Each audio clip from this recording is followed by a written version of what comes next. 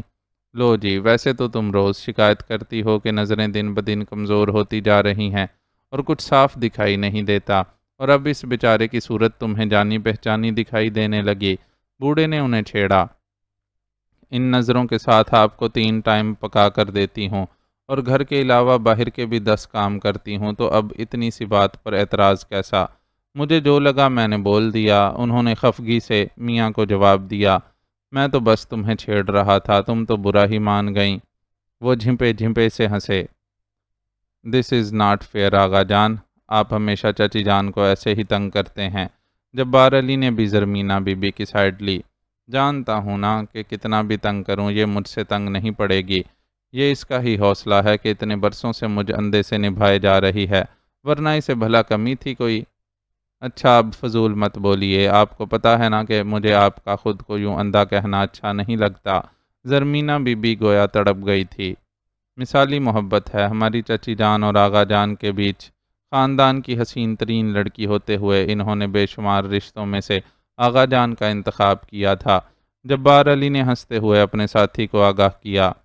ہماری بات چھوڑو بچے، اور ہمیں اپنے دوست کے بارے میں بتاؤ۔